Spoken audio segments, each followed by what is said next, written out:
Okay, we're doing short-term rental. It's kind of based on this book by Avery Carl. She's pretty phenomenal. So this is a Bigger Pockets book. I read a lot of the Bigger Pockets books because they really encapsulate a lot of like the new principles on real estate investing.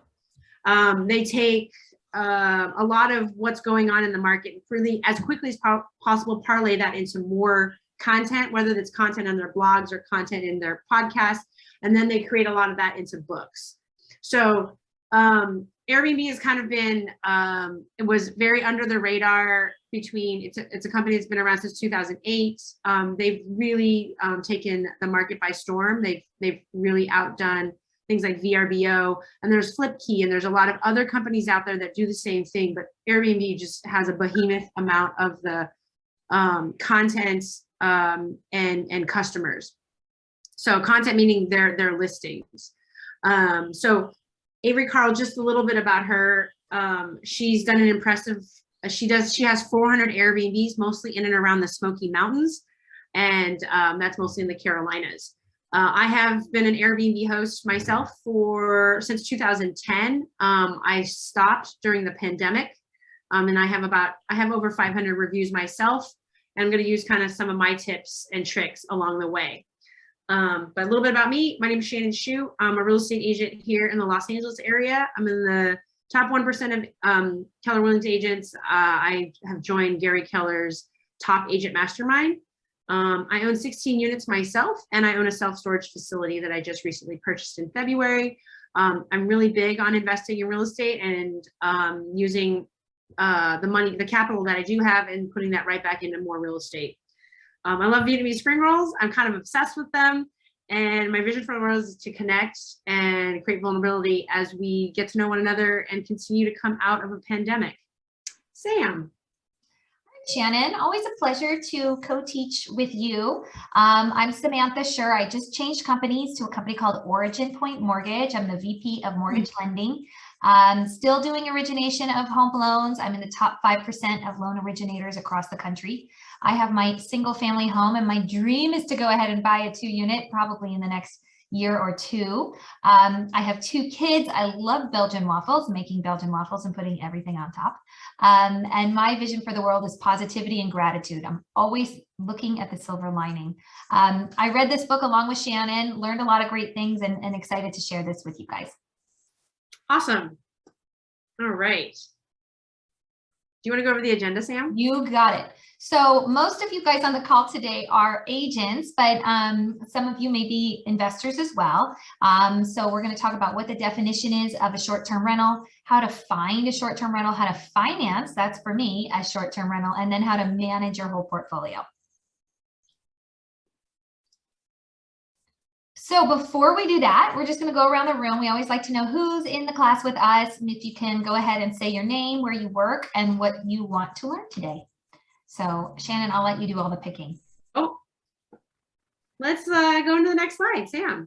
Yeah, so many of you here are in real estate or have invested already.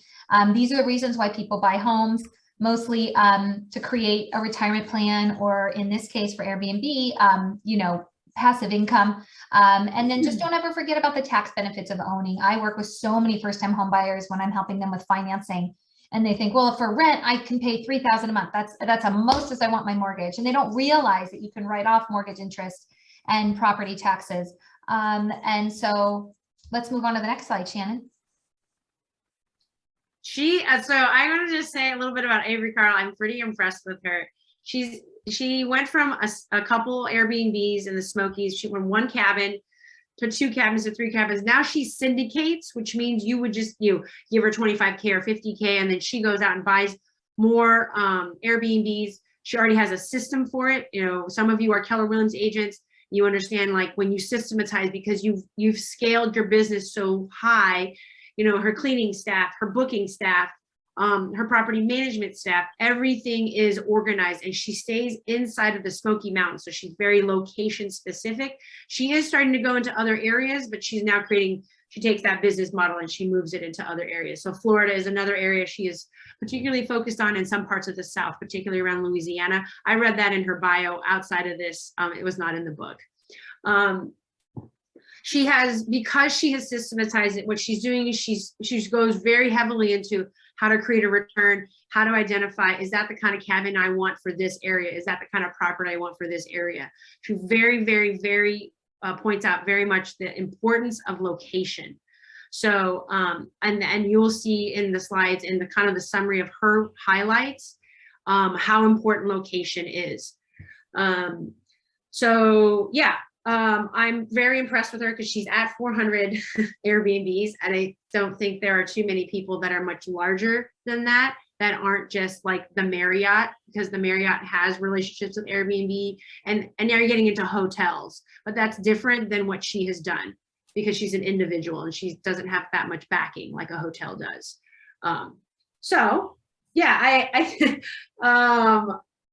yeah, after 5 years in 2017, I just think that's really, she owned 30 short-term rentals, grossing over 400K a year. That's when she was still an individual. She wasn't taking on investment money from investors. So, all right, Sam, you want to go through this one?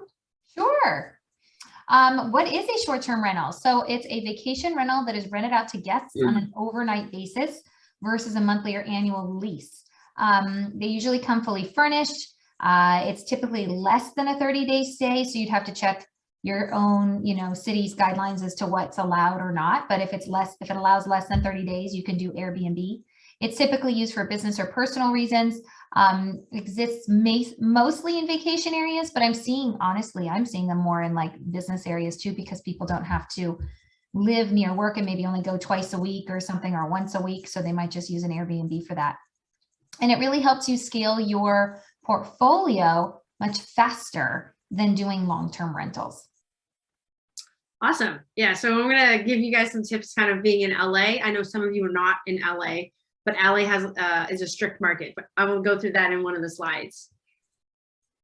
So she talks about how to choose the right market. So it's the most important thing. I speak to people all the time. They're not sure whether they're going to buy an Airbnb in Long Beach, I'll pick an example, or just go buy something in Kansas City in the downtown area that's walkable to the convention center, right?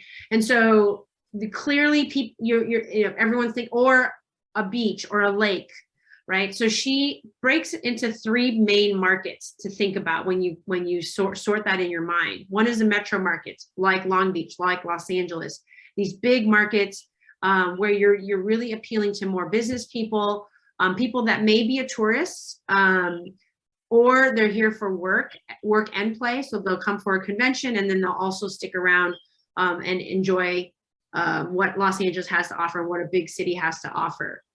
The second area she calls are national vacation markets.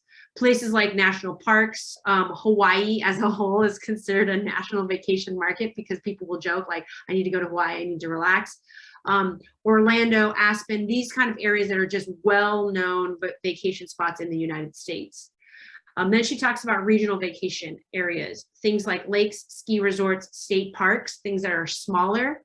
I didn't hear too many people in and around the areas around the Carolinas, and knowing that Avery Carl has mastered the Smoky Mountains. Smoky Mountains would be considered regional vacation / national park, because it is a national park, but it's small. It's a much smaller area. So she has mastered that area. She is now moving into metro markets in the South.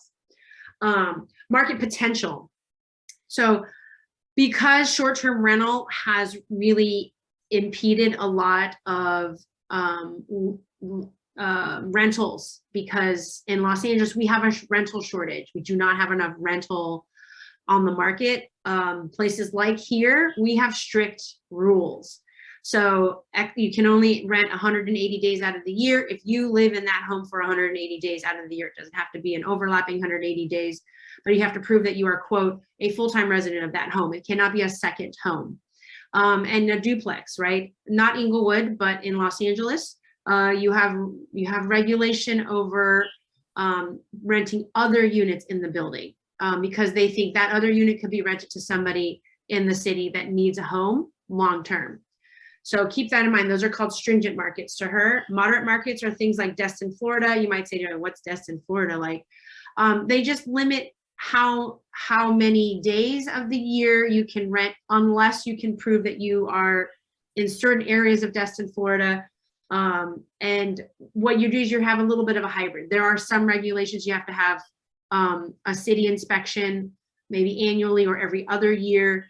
They want to know that your smoke detectors work and you have a fire extinguisher near the stove or a fireplace.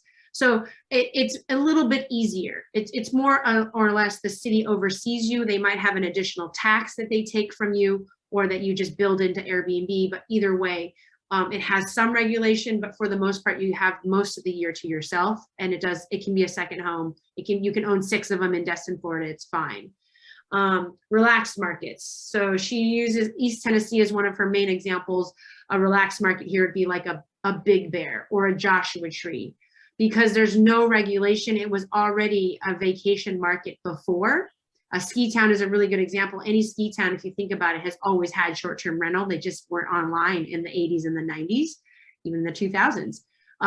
So they're very relaxed about it. I'll give you an example though. Big Bear, I just bought something in Big Bear in November. It is a ski town here in Los Angeles, or close to Los Angeles, not in Los Angeles, I should say. They limit multi-units, because I have a multi-unit there, to 1 of the units can Airbnb rent. The rest have to rent to locals. And the reason is because they now have a local shortage on housing. So, all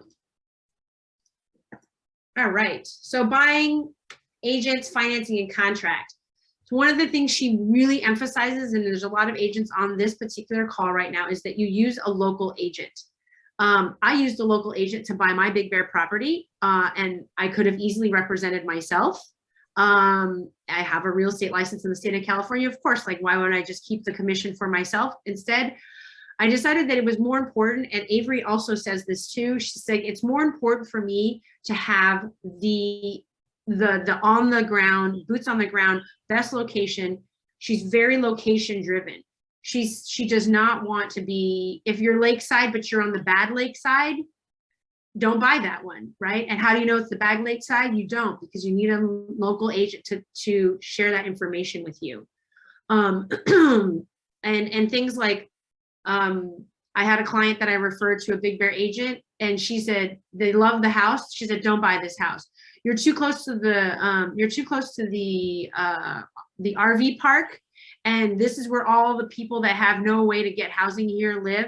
They're loud and they're rowdy and the cops are here all the time. And they said, never mind, we don't want this house anymore. A local agent would know that. I wouldn't even know that. And even if she pointed that out to me, that's the RV park, don't buy here. Would I know that about every other section of Big Bear? Okay, so you are looking for the places that have the best premium spots. When it comes to tourists, you want to go there. The public transportation is better. It's easier to navigate. There are more restaurants, cafes, and places to go out that are, if they're not walkable, they're very easy to get to. So that's why she emphasizes that. Sam is going to go over financing, but she talks a little bit about financing. Both, is it a vacation house? Is it a rental investment, or is it going to be an owner occupied sort of? And I say sort of because most people on the call are not usually going to owner occupy their own Airbnb, but it is an option if you want to split your time between 2 places. Or you could rent out a room or something, right? Yeah, because you can rent out a room, which is a house hacking. It's just what I did when I first started on Airbnb. I just rented out the 2nd bedroom that had its own entrance. You just had to share the kitchen with me. So that was back in 2010, and that was when there were only 3 Airbnb homes for rent in all of my neighborhood, which was, and all of my zip code was 90008, which is Leimert Park, Baldwin Hills. There were only 3 when I first got on. It's way different. The game is way different now. Now it's like 3,000. I don't know if 3,000 in my zip code, but that's a lot.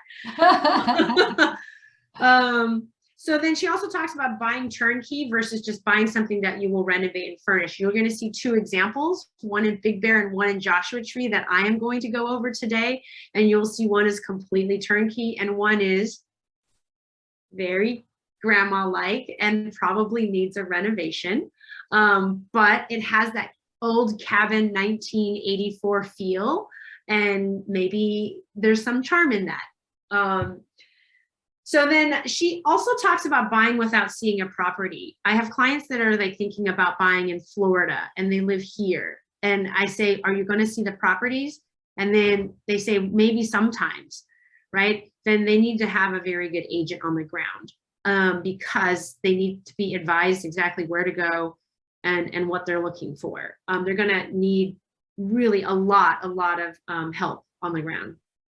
But that's a decision you guys can make, because you might hybrid. I'll come once in a while, but then stuff will hit the market and you can't rush out there fast enough. So you need to rely on the agent to help you see it.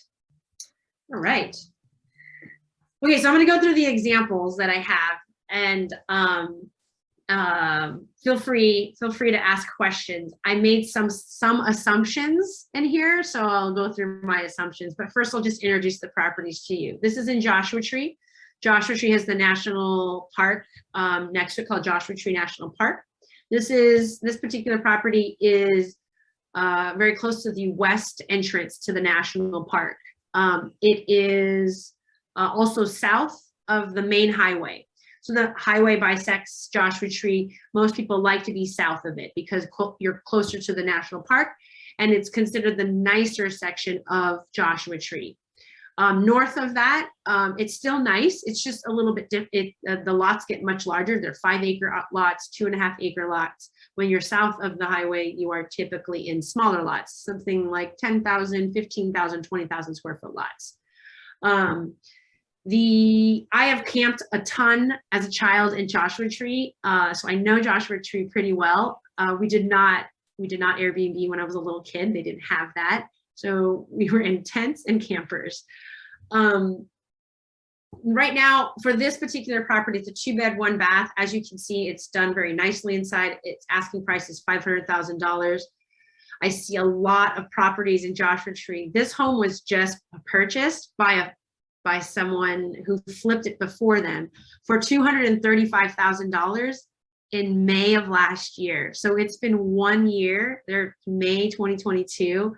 And they have doubled the price for it. They are disclosed the short-term rental numbers because it's only been a short-term rental for the last year.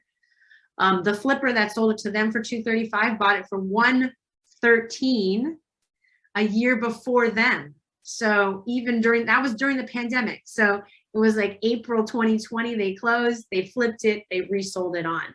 So it just goes to show you how fast the prices have moved, particularly in this area of Joshua Tree. And I have a general feeling, I just feel like the prices are getting a little inflated for Airbnb. So in order to make the numbers work, here are the assumptions I am making. Here in this bottom corner, you'll see, if you do $300 a night for this home, and it does have a hot tub, has a fire pit, it has hammocks. You can see kind of like it's a desert, so it's got desert landscaping. There's almost no landscaping required, and it's completely renovated inside. It's nice and cute and modern. $300 a night is pushing it. You have some of the big yoga retreats that are out there that you could easily get that on those weekends and weeks. But then it's very hot in the summer. Actually, Joshua Tree is not a desirable place to be in the summer. It is desirable in the winter and the spring. So $6,000 a month with 33% vacancy, which means you're only renting it 20 days out of a 30-day month. Seems like a pretty good average, but again, $6,000 a month is great. Sam did a little teeny post-it. I forgot, Sam, is this the only place we're talking about the financing? No, I mean, just to give you guys a quick idea of what the payment would be. If you bought this as a second home, because you are going to be living in it, some percentage of the year, you could call it a second home. That rate of 5.5 isn't terrible right now, but that's because it's with a 1-point buy down. That means you're paying about 1% of the loan amount. So an extra few $1,000s to get that rate and keep the payment as low as possible. So with everything, your taxes, your insurance, and your mortgage, your payment's about $27.63 a month. After since we're likely headed into a recession, when it's over, rates are going to go down, and many of your clients and even you yourselves will probably refinance and hopefully get this rate lower. Yeah. All right. This might be a good time to, there's a second example that I have for Big Bear, but before I go to that, I'll go to the Big Bear one next, actually, and then I'll ask after this, do you have any questions about those two properties? So here is another top pick for Los Angeles, Ventura, and Orange County residents that wanted to buy a second home during the pandemic. It would be Big Bear. Big Bear, Lake Arrowhead, all of those I'll kind of lump into one because they're close to one another. This one is $485. I purposely picked two that were about $500,000. This one may go a little over. On record, it's only a 1-bed, 1-bath with 704 square feet. It is teeny. They have built the attic into an additional bedroom. So it kind of functions as a 2-1. It has huge decks in the front and the back. Very walkable to the lake. So I think this property, when I looked on the map, it is about 7 or 8 blocks from the lake. And you don't have to cross any major streets, which means you're just kind of staying in residential the whole way. That would be considered for most people in Big Bear like a really very desirable. Again, I made the same assumption at $300 a night, about $6,000 a month with 33% vacancy, very similar to the Joshua Tree property. This particular property, I could not get the photo of the inner red. It was red. It's red everywhere. It's from 1984. It looks like a cabin. I could not swap this photo before I could get on here. I will show you in the end. Probably I'll screen share something after Sam speaks. It is turnkey short-term rental. It's already furnished. The furnishings just look so dated and old. Like think of your grandmother's kitchen with the cute little short curtains above that have little bears on them. It's called, the home is called Cinnamon Bear. So it has a name, and it's probably had this name since it has been on the market for 40 years, this particular property. So those owners have named it Cinnamon Bear over the last 4 decades. It's the cutest. Yeah. The downsides I see for this, is, in addition to Joshua Tree, is that it's just so competitive for short-term rental markets and the old cabin look inside. There are a lot of people that are turning over their homes in Big Bear and making them into Airbnbs, which means the more inventory you have to lower your prices. So at $300 a night, you can absolutely get that over the weekends, ski weekends, good ski days, all in the winter. And probably every holiday in the winter, you could probably easily get that, and maybe a little more. The tough part is the shoulder months when there's no snow and the snow melts. It's called mud season. It's when really snow melts, becomes water, and it touches all the ground, which is dirt and water make mud. So there's tons of mud everywhere. Mud season is not a fun place to be in Big Bear because there isn't much to do. You don't really want to hike because it's muddy. You're not going to ski because there's no skiing left. And you could mountain bike. You can do some of the other fun things on the lake like boating. So just keep that in mind. This is a good time where I'm going to just ask, do you have any questions about these particular properties that I have used as examples? Because Sam's going to go through the financing of how it would look to finance something like this. And then I'm going to go through the costs, because you need to see how much the cost is for a short-term rental and how much money you're going to make. All right. Any questions? No questions. Okay. Yeah. You guys are pretty clear on the two that we're comparing, and they're very close to LA. We have Q&A at the end too. I just like to make sure we're, sorry, this is such a wordy slide. I like this book a lot. I couldn't figure out how to shorten everything. So aside from finding an agent that really knows how to maximize the ROI, she says, buying on the MLS is still the best option. I love that she says that, because I agree with her. I found all of my deals that I have found since the pandemic has started that I have personally bought, I found on the MLS. I have looked at things off the MLS and they're overpriced, or I felt like they weren't that great. They weren't really worth it. She really says size is a big deal, because for a 4-bedroom house versus a 2-bedroom house in where she's looking, Smoky Mountains, she's like, she'll get $350 a night for a 4-bedroom, and she'll only get 170, 150 a night for a 2-bedroom. And she's like, but your costs are the same. Your housekeeper is still the same. My cost of property management is still the same. Upkeep of the property, there's only one kitchen, right? So there's only so many ways you can clean the kitchen, is only one in there. So she sees it as like, you should go for bigger. My challenge in Los Angeles is, and applying her rule, is that it doesn't apply so nicely, because a 4-bedroom in Big Bear is a $900,000 home, right? And so that is tough. It's tough to get enough income on that. Whereas where she's buying 4 and 2 bedrooms, the difference is smaller. It's $120,000, $140,000 difference, and it's worth it. So I'm do that carve out because many of you are in other markets throughout the United States, or you're looking at other markets throughout the United States, and you should look at the size. But in LA and these examples, it didn't make any sense. So she is really big on keeping the design simple and the decor simple, because a lot of people, they use Airbnb as like, I love hobby interior design, and I want to like showcase how I can interior design this space like off the hook, right? And she's really a big proponent of like, don't do that. Yeah, and I would agree, because I have short-term rented myself, and I'm like, yeah, don't do that. Do very nice, like elegant or simple design that really makes sense and looks very, very Instagrammy, like with great pictures. But she had this example in the book where she said someone wanted to do a Star Trek themed Airbnb because they thought they could get more bookings because it's Star Trek themed, right? And the work it took to put it into a Star Trek themed home, like the cost and the design and the thought and everything. And when one thing breaks, you need to replace it. She's like, it's not worth it, right? So that's an extreme level of interior design where you're trying to go for a theme, but think about it, like just keep your design ideas reasonable and cost effective. So I love this tip, keep your emotions out of it. Many people I talk to that want to buy their first Airbnb, they picture themselves in it a lot, right? Even though they're going to rent it. So they really put so much thought into like, well, I like this. Do I want this? Is this right for me? And then I'll Airbnb it. She asks you to flip it around. Is this a good Airbnb? Is this a good location? Is this the right return you're going to get? She's like, look at it as an investment.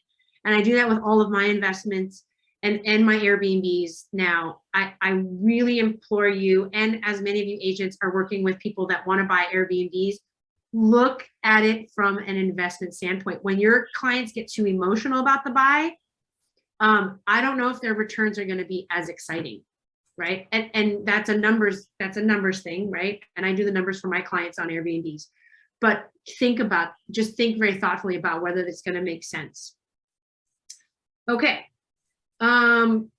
She says, does gross rents mean to include the gross rents nightly, add the cleaning fee and the taxes, if any, because when you start calculating, you do gross rents at, like I showed you $200 a night, but I didn't show you if I had a cleaning fee. Right. And everybody Airbnbs knows there's a cleaning fee. The cleaning fee is kept by the owner.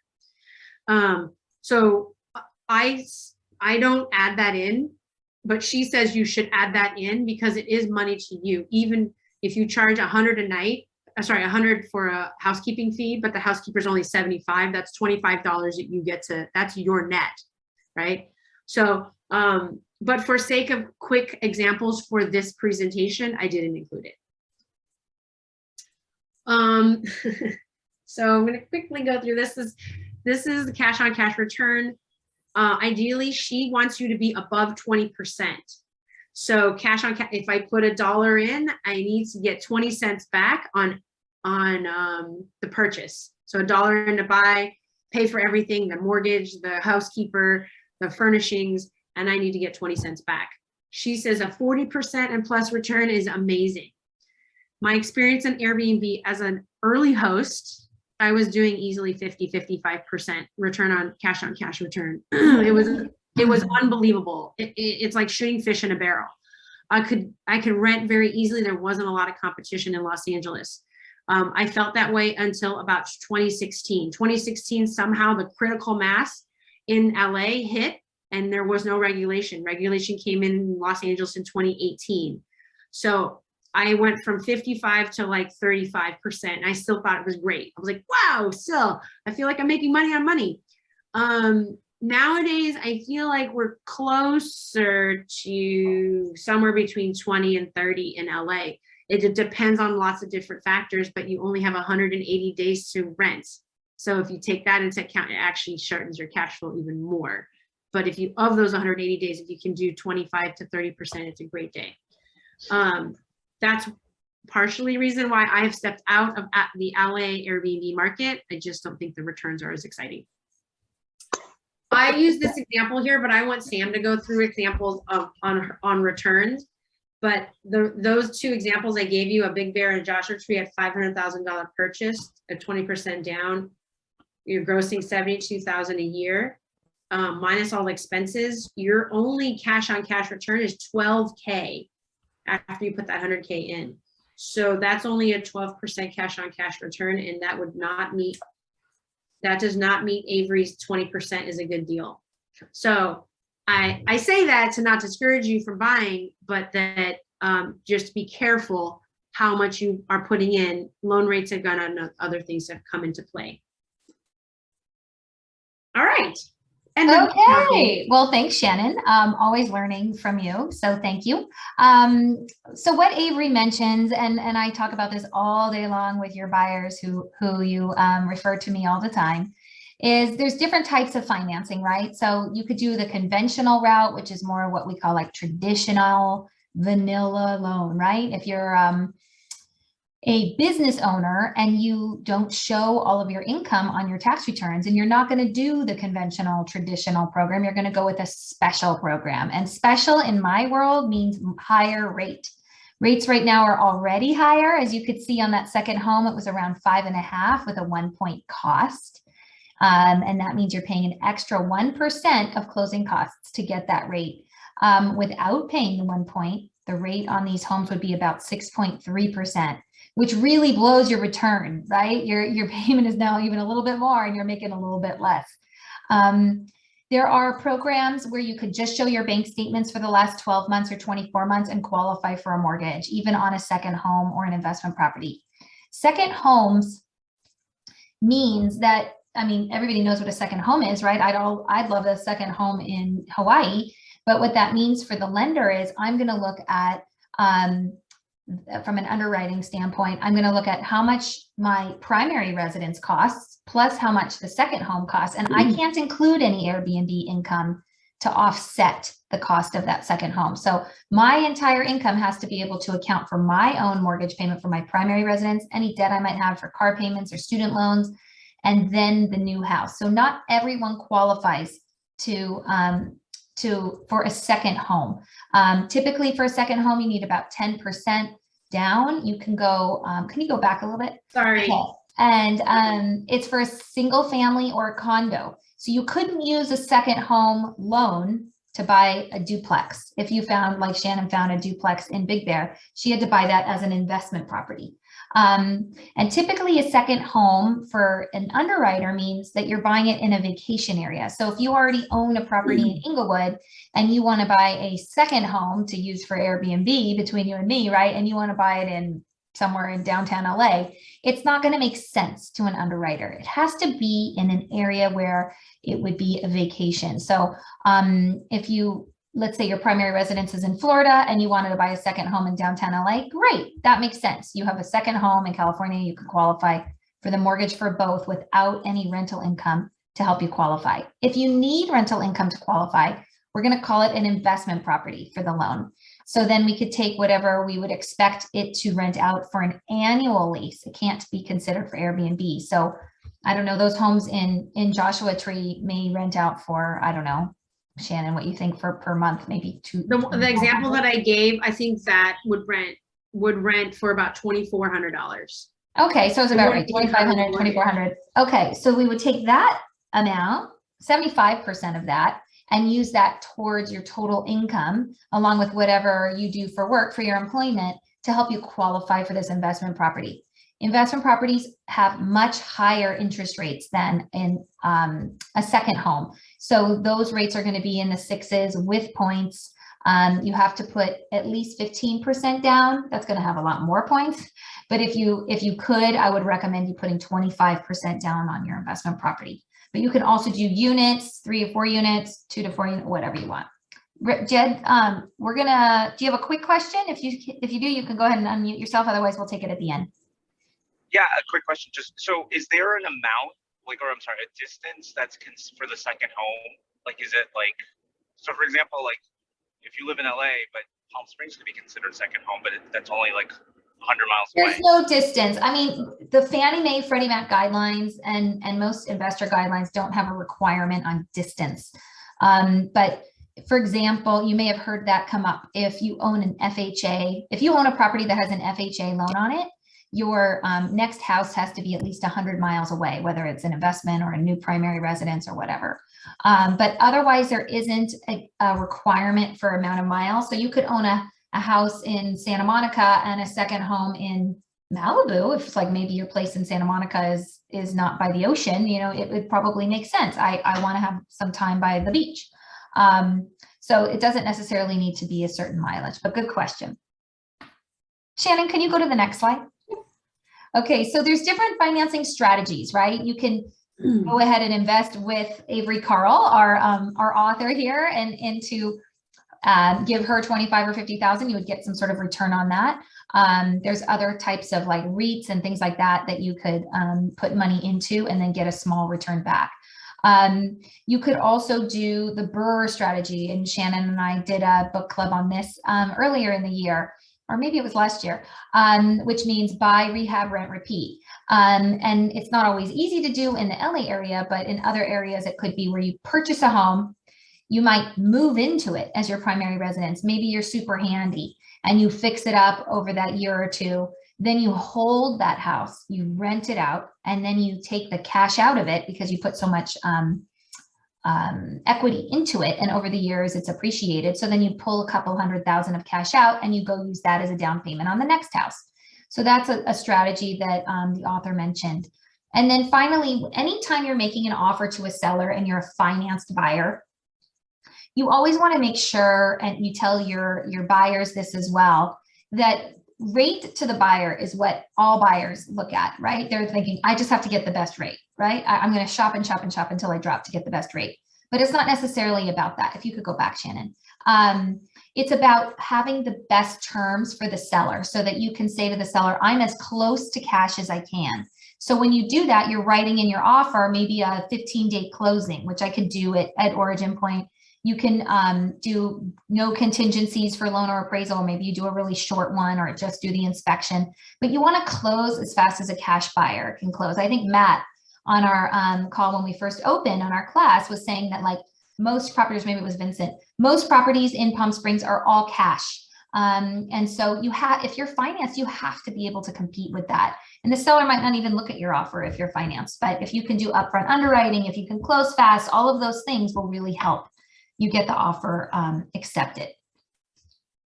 That was what I had mostly for financing. Oh, the next slide was just where do you begin? For those of you, if you want to go to the next one, for those of you who haven't purchased before or it's been a long time, you should always talk with a qualified lender first, see how much you qualify for, get that pre-approval letter. If you can, get your loan underwritten so that you look like cash to that seller. And then work with your realtor to write the offer. So that is what we had for you guys today. If you want to go around the room and say what you learned, or if you have any questions, we can just go ahead and let it rip.